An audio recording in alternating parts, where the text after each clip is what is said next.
The following podcast is intended for a mature audience. Listener discretion is advised.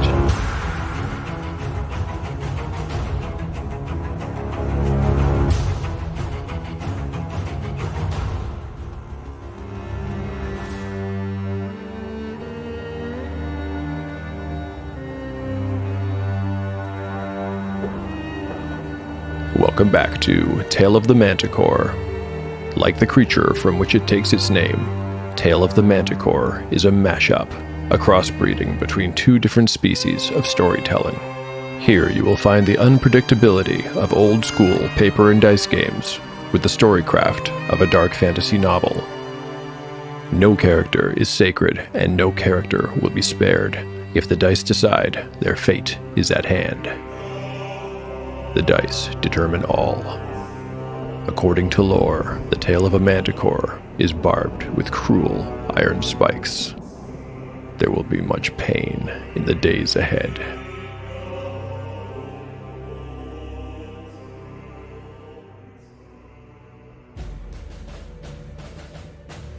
Last time on Tale of the Manticore. The action in Chapter 43 cross-cuts between Harl, as he seeks illumination in the Thangarian shrine of Gruenmog, and the rest of the party, who must wait outside, discussing the riddle and the poem amongst themselves. Inside the shrine, Harl meets Draylen Argentin, the speaker for the High Enzo. Unlike the other clerics of the shrine, Draylen is not iron-masked and has not taken an oath of silence. He has pledged himself to a somewhat different kind of spiritual service. Draylen's duties, among others, include giving voice to the interpretations of the High Enzo on those occasions when he reads the Rust. A Rust reading is more than an augury. It is a communion with Gruenmog himself. During the ritual, an iron chain is suspended in the thermal spring that provides the shrine with its holy water. Over time, rust forms on the chain, and this rust is sprinkled on a flat metal surface for the High Enzo to read by interpreting the random patterns it forms. For Harl, the High Enzo has, somewhat surprisingly, agreed to perform such a reading. Harl may pose just 3 questions to his god. For the most part, Harl spends them wisely. The answers he receives do not allow him to solve the riddles on his own, but, in the end, with Draylen's help, Harl emerges from the shrine, knowing what he has set out to learn. He knows where to find Blacknail's vault.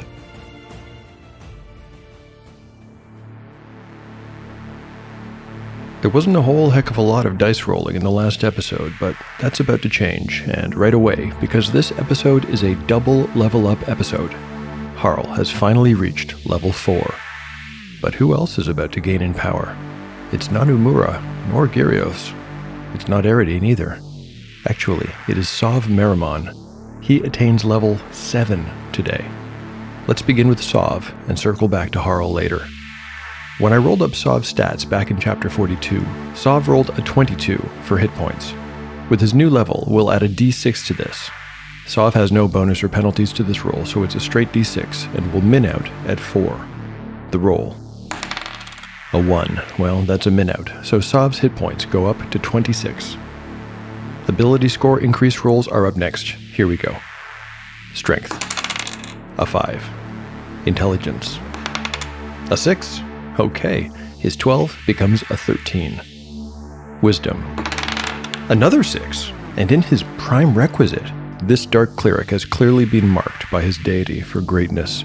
It more than makes up for the bad hit point roll. His wisdom of 14 increases to a 15, and we still have 3 more rolls to make. Here's for dexterity. A 2. And constitution? A 3. Last one is charisma. I got a 5. Well, it looks like the good luck ran out, but it seems that Sov has been reaching new levels of enlightenment on his quest as he travels towards Blacknail's vault. Lots of time for prayer, meditation, and introspection on the road, I suppose. Most importantly in this level up, Sov's ability to pray for spells increases. He can now hold the following: 2 of each for level 1, 2, and 3, 1 of level 4, and, oh my, 1 of level 5. Level 5 is as high as it gets in the expert rulebooks. That book only lists 6 spells at this level, but with the exception of the Commune spell, the same one the High Enzo used last episode, there is one spell that stands out as the clear choice for a follower of the old god of decay. Those of you who know this book will have already guessed what it is. But let's leave that for another time and come back to Harl and his ascension to level 4. This particular level up is a big deal for Harl because his saving throws all become slightly easier to make, and his combat ability jumps up by 2 points on the to-hit table. If that weren't enough, Harl is now carrying a weapon that has become blessed through the rust reading ritual. His weapon is now permanently enchanted with a +1 bonus. Harl was already a good fighter, now he is really a force to be reckoned with. Let's get to rolling for hit points and see what number we can add to his current score of 21. He'll min out on a 5, rolling a d8. Here's the roll. Bad luck. I've just rolled a 2. I'll boost that to the min out minimum of 5, and now Harl has 26 hit points. That's 1 fewer than Gyrios, by the way. Our last set of rolls is for potential ability score increases. I hope Sov didn't use up all the luck in my dice. Maybe I should have made all of Harl's rolls first. I must say, I've grown to be very fond of this character. Hard to believe he started out as little more than an extra way back in Chapter 10. What a long, long way he has come. I mean, he's the rightful chief of Dwervar now. At least it seems so. Boy, what a responsibility. Now here's a sobering thought. If Harl were to fall, the next in line for the throne would be, well, maybe you can guess. Okay, enough pontificating. Let's roll some dice. Rolling for an increase in strength. A 1. Intelligence. A 4. Wisdom is next. A 2. This is not looking promising. Dexterity. A 3. Constitution. Another 1. Last chance. Charisma. I got a 3. Too bad. It would have been poetic if his charisma had gone up right after he learned of his new title. Well, there's always next time.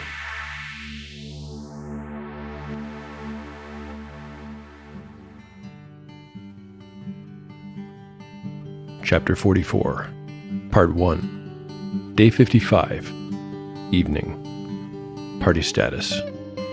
Harl, 26 of 26 hit points. Gyrios, 27 of 27.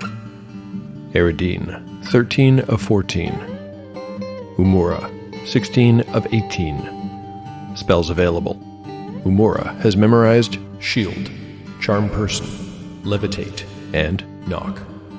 Gyrios has prayed for Cure Light Wounds ×2 and Bless. Harl told them everything that had happened in the shrine as they covered the last few miles to Thangar.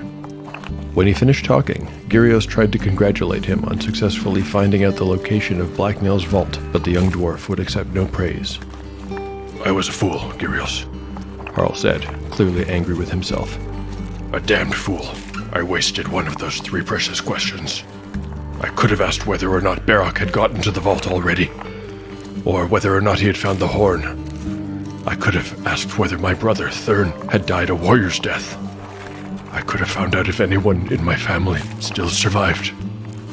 It is possible that Valiador was wrong, you know. Gyrios looked from Harl to Umura and Eridine, and then back at Harl. The sun was beginning to dip in the clear western sky. They would reach Thangar before it touched the horizon. It was not far now. There is much I still do not understand, said the cleric. I know that this vault is important, and that it is said to contain the tooth of the dragon, but what exactly is this horn? I can remember how worried Clenneth seemed about it. Didn't she tell Barok that it would bring doom to your people? Yes, she did say that, though I cannot say if she had the right of it. Well, I will share with you the little that I have heard. Believe me, it isn't much, as I am no historian. I also cannot say how much of it is accurate. The elder dwarves say that time may cover the truth of things just as snowfall covers the mountaintops in winter, layer by layer. In the end, much of the past may only be guessed at. Gyrios nodded in agreement, but was clearly eager to hear more, regardless. Well, where should I begin? I suppose I should start with what is well known. I have already told you that, during the battle with the Red Worm, Nerinumenex, my Keely Blacknail struck the beast such a blow with his hammer that it broke off one of her fangs and caused her to give up the fight. She fled into the south and was never seen again. You might expect such a victory to have brought peace to the Kazmirioth, but this was not the case. The giant and giant-kin tribes, who were once her followers and servants, warred among each other and with my ancestors. The Egogen had been sundered and ruined, and Black Nell had been forced to lead his people to a new home. The place they built was called Tamil Veyrosat, the Buried Hall, and it is still there to this day. Black Nell was not willing to risk another disaster like the one that had cost them so many lives at the Egogen, and so this new home was built under a mountain, not atop one, as is our tradition. Surviving their Numenics had left the dwarves of the Egogen somewhat changed. The Tamil Veyrosat was unlike any other dwarven hold that had come before. It was designed with only one aim, to be defensible, and so it sacrificed some of the ostentation you might see in Dwarvar or Thangar for that single purpose. No giant or giant kin has ever seen the inside of it, although there was a time during the war when things looked hopeless, and the dwarves of the Tamil Veyrosat felt that defeat was inevitable, but that is a tale for another day. When you and Ursulith told the story of the three great champions, began Umura, now joining the conversation, I remember you saying that Black Nell's family built a tomb and hid Mykeeli's body away with the dragon's tooth. Precisely, Umura. Although, to be more precise, Mykeeli Blacknell built his own tomb. He did so in complete secrecy in the years leading up to his death. It is said that he hoped the tooth would never be found, but it is hard to know for sure. All of this happened 7.5 centuries ago. One thing we do know with certainty is that Mykeeli's son, Grithwhip, was involved in the creation of the vault. Scholars seem to know quite a bit about him. Apparently, he was a talented artificer, which would make sense if history is correct in believing that his father was as well. Most believe that Grithwhip was a tortured soul, and that he felt a pressure to live up to the Black Nell name his whole life, but could never distinguish himself as a truly great warrior. The story goes that Grithwhip subverted his father's wishes immediately after his death. Apparently, he expanded the vault to make it into something more than a tomb, and that over the years he was seen less and less in the Tamil Veyrosat, and eventually returned there no more. Some who knew Grithwhip have said that he became obsessed with creating an artifact out of the tooth. The account you will hear will depend on which hold you are in when you hear it. In Thangar, they believe he forged the horn into a warhammer strong enough to pierce a dragon's skin. In the Buried Hall, many say he ground it into a powder and then combined it with holy water to create an elixir of immortality. They would have you believe that Grithwhip is still there to this day, entombed with his own father and kin.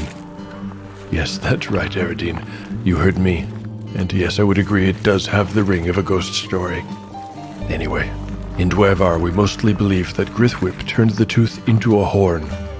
The horn and hammer were on the crest of the Black Nell's house, you see, and Mykeeli was always known as the horn blower. Yes, Eridine, just like on the tapestry you saw. For every dwarf who believes in these stories, there is one who believes they are nonsense, lies, or just plain mythology. Your guess is as good as mine. A historian could tell you more. Well, as I have said, I am no scholar. They walked in silence then for a few minutes before Gyrios exclaimed, Aha! The cleric smiled broadly and turned to face his companions. I can see the north gate ahead, and the guardhouse lights. We shall be back in Thangar soon enough.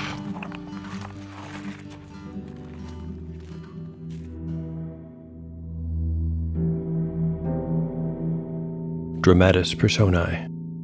Sov Merrimon. 20 years ago, in the faraway empire of Koth. Had it not been forbidden to him, Sov Merrimon would likely have taken no interest in the old chest his grandfather kept locked in the second-floor study. Sov was 20 years old, a young man full of curiosity about the wide world that his grandfather, the great Moriel Merrimon, a famous and successful explorer, had told him so many stories about. The emperor himself had named Moriel an official champion of Koth, giving him a lofty status among an elite group of distinguished adventurers, generals, and sages. Moriel had been awarded property in addition to title. Sov had lived his whole life in a lord's manor built on a hill just outside the capital. Sov could not have been more proud to bear the name Merrimon. It was a shame that his father did not seem to share or even enjoy the same sense of pride that came with the title. He had not taken up the life of a mercenary explorer, but spent his days working as a shipping clerk at the Lethwin port. The job was beneath him, and they certainly didn't need the money. The truth was that Sov's father and mother hated each other bitterly, and so his father had arranged it so that he was barely ever home. Since his final expedition, Moriel Merriman had not been the same. Once a lusty and ribald man with the heart of a sailor, quick with his wit as well as a blade, now he was, at any given time, melancholy or irritable, often in his cups. Whatever Moriel and his crew had discovered, it had changed them, those who returned anyway. Half of his crew had not survived to make the journey home. But if the boat had been light with sailors, it had been heavy with plunder. Their vessel, the White Eagle, had sailed for faraway shores. After a year at sail, its crews discovered an ancient temple. Sov's grandfather never spoke about the things they found inside, except sometimes in his sleep, whimpering while his wife listened helplessly in the dark. Most of the treasures they had brought back had been fed to the Emperor's greedy coffers, but the Emperor in his magnanimity had allowed each crewman to keep a small chest full of coins, jewels, and other valuables. To his grandfather, who had been the captain, he had awarded title, the Hilltop Manor, and a large chest filled with his choice of plunder. That chest was kept locked in his second-floor study. Sov knew that his grandfather often visited the room to look upon the treasure. The old man did so several times a day, compulsively, as though he feared someone might steal it. Sov could hear the lid of the chest creak open from where he stood, out of sight, on the stairs below. For as long as he could remember, Sov had wondered what was inside the chest. His grandfather never showed him. He hadn't even mentioned it. In fact, he had strictly forbidden Sov from entering the study. One day, Sov's curiosity got the better of him, and he slipped into the study between his grandfather's visits. It took him less than 3 minutes to find the key to the chest. It was simply placed out of sight upon the lintel over the door. A very tall young man, Sov had easily reached the key and, with a brief look over his shoulder, approached the chest. An eagle, painted on the lid in weathered and faded white, seemed to look at him sideways. Sov fit the key into the lock and turned it before his courage betrayed him. Hearing a soft click, he opened the chest, very slowly, trying to remain quiet. When it was open, Sov peered inside. No glow of gold coins shone up upon his face. No twinkle of gemstones glittered. In fact, Sov had at first thought the chest empty. He frowned in confusion and disappointment, and was about to close the lid when he saw something. Lying flat at the bottom of the chest was a square shape wrapped in black cloth. He lifted it from the chest and unwrapped it. In his hands he held a book bound in some kind of black leather. It had a faint smell to it, like exotic spices. A single, unfamiliar rune in gold leaf marked the front cover. Bemused, Sov opened it to a random spot and looked at the page. Sometime later, when he reluctantly returned the book to the chest, Sov saw that he had missed something earlier. There was a second item lying in a groove cut into the bottom of the chest. Like the book, it had been wrapped in black cloth. He took it out, stealing a quick look over his shoulder to make sure he was still alone. He unwrapped a kind of strange tool. It was a rod with a thin, keen blade on one end and an ugly rusted hook at the other, no more than 12 inches from end to end. It had a pleasant weight to it and felt right in his hand. Imagining a sound on the steps, Sov hastily wrapped the odd thing and replaced it along with the book. He locked the chest, replaced the key on the lintel, and disappeared back down the stairs, trying to make sense of everything he had seen, everything he was now feeling. Over the following days, and then weeks and months, Sov found himself returning to the second-floor study, timing his own visits between his grandfathers. He was careful never to leave a trace. He did not fear his grandfather's wrath, but he did not want to risk losing access to the marvelous book.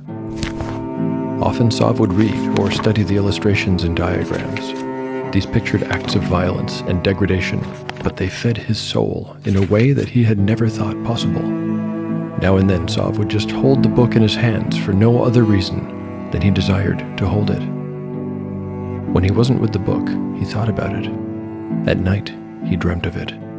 He was obsessed, consumed, utterly devoted.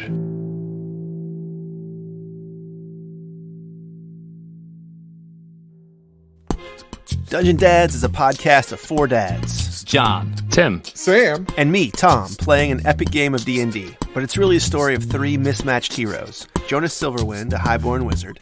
I am going to cast Mage Armor. Abel Rockbrother, a wayward cleric. Tempest, will you please, in your infinite wisdom, help me to kill these men? And Phil Near Omajira, a warlock who's made a pact with a higher power. I owe it my life. Guess you had to be there. Come for the epic adventure. This army of barbarians in fur and leather, they're rushing the war wagon. Stay for the dad jokes. So, here's the whole, fellas. So quoth the Queen. And 80s references. People are people, so why should it be that you two should get along so awfully? Find us at dungeondads.com or wherever you listen to your favorite podcasts. Hey, not bad. Can we do one more take where you pretend like you actually like the show? Yeah.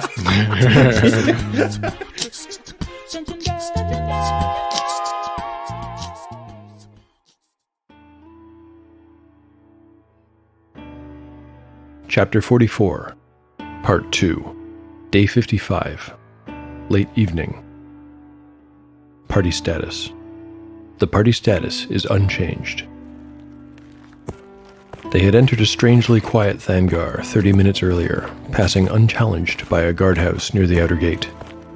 A lone dwarf had peered out intently from behind a narrow slit, but had not moved to stop or question them. From then on, nothing seemed quite normal.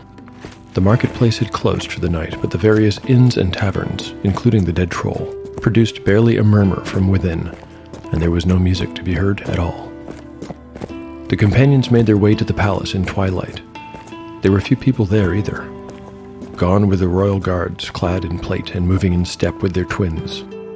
Instead, they found a solitary dwarf at arms, drowning in oversized chainmail and clutching a halberd a little too tightly. This guard looked too young for such a post, and when they asked him to lead them to Chief Augerstone, the youth had fumbled for words. The look on his face spoke plainly of his discomfort. He did not take them to the chief's salon, as they had expected. Instead, he led them down a side passage to a place he called the Tamil Veyrosat.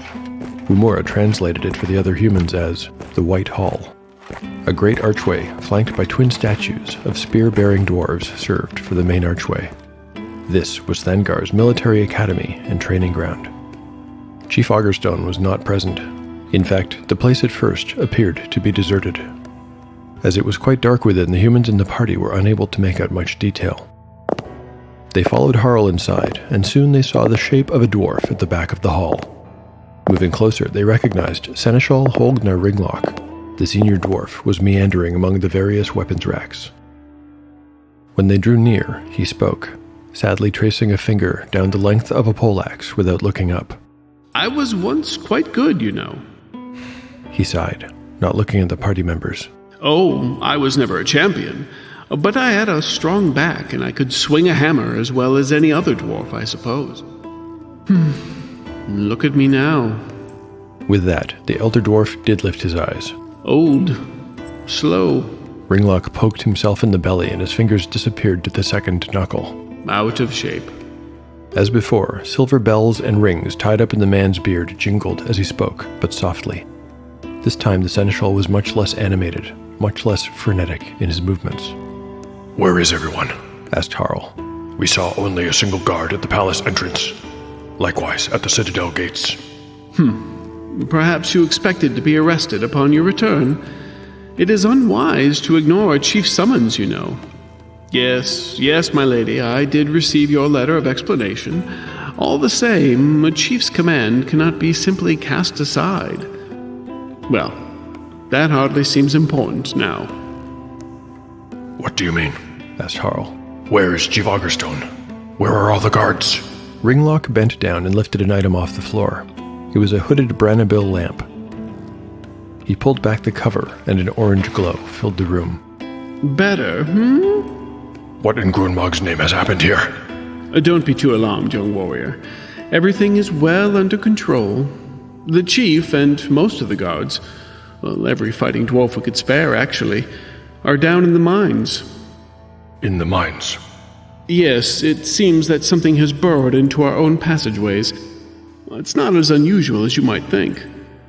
The High Enzo prays for guidance and reads the rust, which assists our master miners in choosing which way to dig, but that does not prevent creatures from occasionally breaking into our tunnels. Yes, of course, replied Harl. What manner of creature has broken in? Creatures, actually. A colony of Dolibril. Big ones, and numerous too. Usually we don't need to send so many warriors. It makes me uneasy to hold the sanctuary on my own. This is most unwelcome news, said Harl flatly. Ringlock shrugged. I'm sure Chief Augerstone has things under control, young Stonecarver. No, that's not what I mean. I mean, the timing is not good. Well, maybe it's just easier if you read this. Harl handed over Valiador's letter, and they all waited while the seneschal read it from top to bottom. His face, pale in the glow of the Brannabil light, grew bloodless as he scanned the lines. Can I assume that since you carry this letter that Glimmerax is no more, Master Stonecarver? Or should I bow and call you Chief Stonecarver? Ringlock frowned as he handed the letter back to Harl. I did not know him personally, but I have heard that he had a mighty soul. I am sorry for your loss. Did he die in combat? Harl pressed his lips together and shook his head sadly. Most regretful. Most regretful indeed. Well, I am not familiar with any horn, but it seems Valiador is concerned about it. If immediate action is required, then it is true that the timing could not be worse. But Harl, even if Baynor were here right now, there is nothing he could do. The location of Blacknail's vault is one of the best-kept secrets in Dwarven history. Harl removed the other paper from the scroll case gripped in his left hand. Ringlock continued slowly, thoughtfully. But of course, you already know that. Is this what I think it is? The seneschal lifted an eyebrow in doubt. Harl nodded gravely. A map showing the location of Blacknail's vault. I have spoken with the High Enzo who read the rust for me. With his help, and that of the priests, we believe we know the spot. Harl handed over the map and continued speaking while Ringlock looked it over, blowing out his cheeks in surprise as he did so. My intention was to return here and give the map to Chief Augerstone. I had hoped he might provide me with a force of warriors to retake Dwarvar. As for the vault, a small detachment of dwarves could be sent east to confirm the location and keep it safe.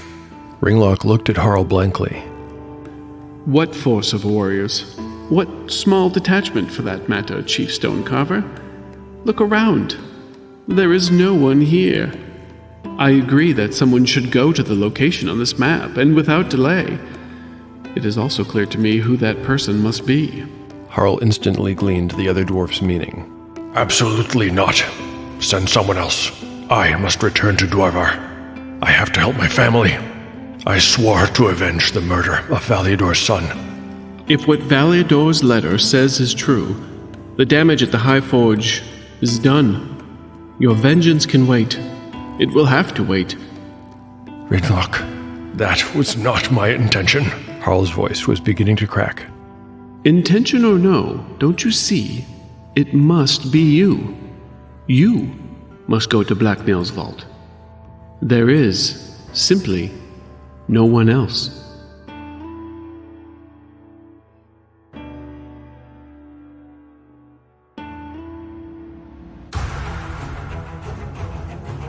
Thank you for listening to Tale of the Manticore. If you've enjoyed the show, please consider lending your support. There are lots of ways to help. You can recommend the show on forums or retweet episode release announcements, leave a rating or review on your preferred podcatcher, or simply tell a friend. My gratitude to everyone who has done any of these things to help out. Speaking of helping out, here's a review by T. Barney on the Podbean app. T. Barney writes, if you like grimdark RPGs, the Tale of the Manticore is going to be right up your alley. The gritty storytelling, suspenseful music, and random dice rolls will have you on the edge of your seat. When John says that no character is safe, he means it. That's a big part of the OSR charm that he brings with every episode. I'm also amazed at the high-quality voice acting and music score that takes this audio drama over the top. Thanks for all your hard work. I appreciate it. And I appreciate you too, T. Barney, for taking the time to write that, and for making my day with that great review. I'm so happy that you enjoy the show. My appreciation is also due to the people whose voices bring the story to life. Returning to the show is the very talented Chris Hussey from the Adventures of Young and Holt and Gun for Hire Deadlands actual play podcasts. Once again, Chris is playing Holgna Ringlock, Seneschal of Thangar. Thanks so much for your contribution to the show, Chris. For show notes, maps, and for this episode, an updated set of character sheets complete with ability scores, as well as other thoughts, drawings, etc., please visit taleofthemanticore.blogspot.com. If you use social media, find me on Instagram at Tale of the Manticore Podcast, and on Twitter using the handle at ManticoreTale. I can be reached by email too, at taleofthemanticore@gmail.com. I mentioned last time that I'm thinking of doing a bonus episode sometime in the future to answer the questions that I received through email. If there's anything you'd like to know, now's the time to ask. The adventure continues on the next episode of Tale of the Manticore, the story where chaos rolls. Have you ever dreamt of being a superhero? Legends: A Superhero Story is a new actual play podcast using the Legends Superhero role-playing game system, available on all podcast platforms. This exciting new superhero tabletop RPG follows our Game Master Jack, and our fledgling hero is played by Chad, Emily, Amanda, and Daniel as they work their way through their origin story and beyond. Listen in as they discover their powers and abilities. Let's hope they learn to work together as a team in time to save the world and truly become legends. Legends: A Superhero Story is available on all podcast platforms. For more information, follow us on social media at The Legends Cast, or visit our website, www.matchplaygames.ca/The Legends Cast.